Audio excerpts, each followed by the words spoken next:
दोस्तों, आपका स्वागत है मिडनाइट मेथोस में, जहां मैं लाती हूँ हॉरर थ्रिलर कहानियाँ। आप सुन रहे थे घोड़सवार शैतान द्विंदर प्रसाद द्वारा लिखित।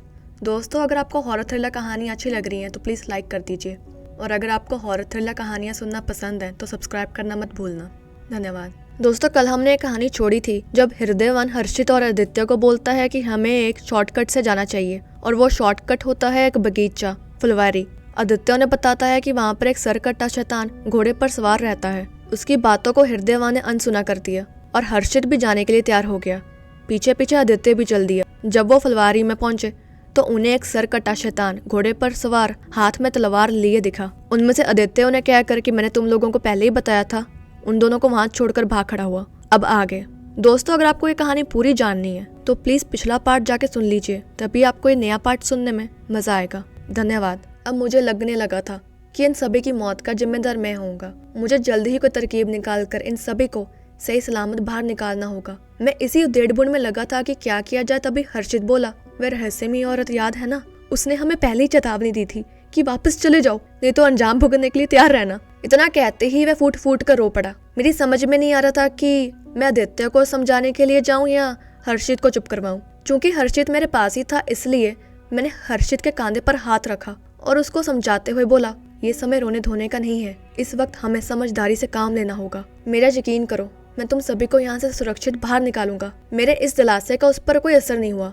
मैंने अपने ईश देव भोरे बाबा को मन ही मन याद किया और उनसे मदद मांगी। उधर आदित्य फुलवारी से बाहर जाने वाले द्वार से बस कुछ ही कदम के फासले पर ही था कि अचानक वह बिना सिर वाला शैतान उसके सामने प्रकट हो गया। वह बिना सिर वाला शैतान बिल्कुल हम लोगों के सामने अपने घोड़े के ऊपर कोई तलवारनुमा औजार लेकर बैठा था। उस औजार से कुछ रक्त की बूंदें टपक रही थी। उस औजार को उठाकर जैसे ही उसने आदित्य के ऊपर प्रहार करने के लिए अपना हाथ घुमाया ही था, तभी अचानक जैकी उस पर उछल पड़ा। जैकी के उस शैतान पर उछलते ही वह अदृश्य हो गया। हम लोगों को ये देखकर बड़ी खुशी हुई, लेकिन हमारी ये खुशी ज्यादा देर तक ना टिक सकी। मैंने जल्दी ही हर्षित का हाथ पकड़ा और उसको लेकर आदित्य की तरफ पहुंच गया। फिर मैंने आदित्य का भी हाथ पकड़ा और उनको लेकर फुलवारी से बाहर निकलने वाले द्वार की तरफ चल पड़ा। तभी वह शैतान अचानक एक बार फिर से हम लोगों के सामने खड़ा था। उस शैतान ने अपने उस औजार को उठाया और जैसे ही फिर से प्रहार करने को तैयार था कि तभी अचानक फिर जैकी कहीं से आ गया और उस पर झपट पड़ा। जैकी के झपटते ही वह शैतान एक बार फिर से अदृश्य हो गया। मैं इतना देखते ही सब समझ गया कि मुझे अब आगे करना क्या है। मैंने हर्षित और आदित्य से कहा कि कोई भी किसी का हाथ ना छोड़े और हमें जैकी के पीछे रहते हुए आगे बढ़ते जाना है। हम तीनों ने ऐसा ही किया और एक दूसरे का हाथ इतनी मजबूती से पकड़ लिया जैसे फेविकॉल का जोड़ हो। हम जैसे जैसे आगे बढ़ते वह शैतान प्रकट हो जाता।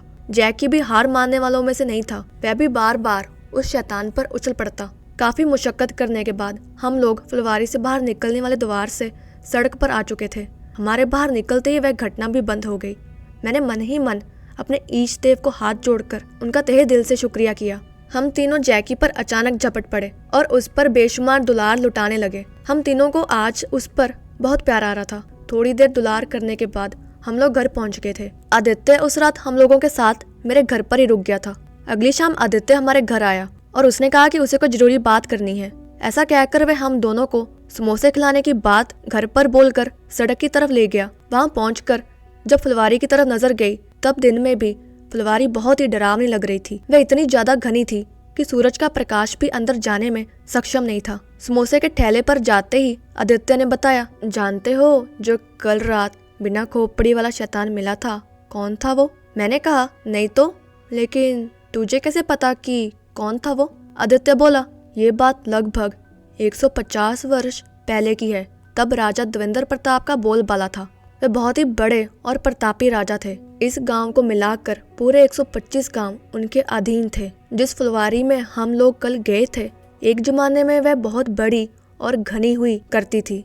उसकी रक्षा राजा का एक खास सेवक करता था, जिसका नाम जंग बहादुर सिंह था, जो कि तगड़ा योद्धा, बिल्कुल दमदार था। उसने अपनी पूरी जिंदगी एक फुलवारी की रक्षा करने में लगा दी थी। सब उसे बहुत मानते थे। एक रात किसी धोखेबाज ने पीछे से हमला किया और उसका सिर धड़ से अलग कर दिया, पर जंग बहादुर ऐसा था कि सिर कटने के बाद भी उसने उस हमलावर को खत्म कर दिया। फिर लड़ते लड़ते वो उस फुलवारी के कुएं में गिर गया।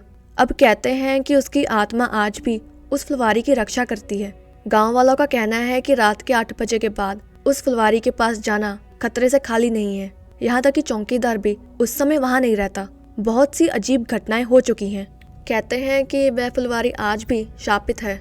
मैं बोला, वो सब तो ठीक है, लेकिन वह कल औरत कौन थी जो हमें रामलीला देखने जाने से रोक रही थी? इन सब घटनाओं के होने के बाद तो ऐसा लग रहा है जैसे वास्तव में उसे होने वाले घटनाओं के बारे में पता था। आदित्य बोला, बिल्कुल सही कहा तुमने। वह औरत सच में हमारा भला करना चाहती थी। वह इस गांव की कुल देवी है जो हमारे गांव के लोगों की वर्षों से रक्षा करती आ रही है। बहुत से लोग उसे वन देवी के नाम से भी बुलाते हैं। हर्षित बोला, लेकिन तुम्हें तो कल तक कुछ भी पता नहीं था, आज अचानक कहाँ से सब याद आया? आदित्य बोला, मैंने कल रात वाली घटना मेरे यहाँ काम करने वाले माली रामू काका को बताई। तब उन्होंने मुझे सारी बात विस्तार से समझाई। इतना ही नहीं, वह चौकीदार शिव मंगल माली काका का ही बेटा है। माली काका ने मेरी मुलाकात उस चौकीदार शिव मंगल से करवाई और उन्होंने ही ये बताया कि रात 8 बजे के बाद वहाँ अनहोनी घटनाएं होती रहती हैं, तरह तरह की आवाजें आती रहती हैं। इसलिए कोई भी 8 बजे के बाद ना तो फुलवारी में जाता है, ना ही कोई उसकी देखभाल के लिए रुकता है। जब आदित्य ने सारी बात बताई तो ऐसा लगा जैसे हमारी आंखों पर पड़ा धुंध का पर्दा हट गया हो। वही धुंध जो कल रात से हमें परेशान कर रही थी। उस रात जो हुआ वो आज भी लोगों को डराता है। इतना खौफनाक था कि सबको आज तक याद है। इतिहास में बहुत से रहस्य और पहेलियां छुपी हुई हैं और ये घटना भी उन्हीं में से एक है। जब भी हम तीनों दोस्त गांव जाते हैं और उस रात की बात होती है, हमारे रोंगटे खड़े हो जाते हैं। दिन में भी कोई उस भूतिया फुलवारी के पास नहीं जाता। दोस्तों, ये थी कहानी घोड़सवार शैतान, देवेंद्र प्रसाद द्वारा लिखित। अगर आपको ये कहानी अच्छी लगी तो प्लीज़ लाइक करना मत भूलिएगा। और अगर आपको नई नई हॉरर थ्रिलर कहानियाँ सुननी अच्छी लगती हैं तो प्लीज़ मिडनाइट मेथोड्स को सब्सक्राइब कर दीजिए, क्योंकि यहाँ मैं लाती हूँ तरह तरह की हॉरर थ्रिलर कहानियाँ। मैं आपको फिर मिलूंगी किसी नई हॉरर थ्रिलर कहानी के साथ। अपना और अपने परिवार वालों का ख्याल रखना मत भूलिएगा। धन्यवाद।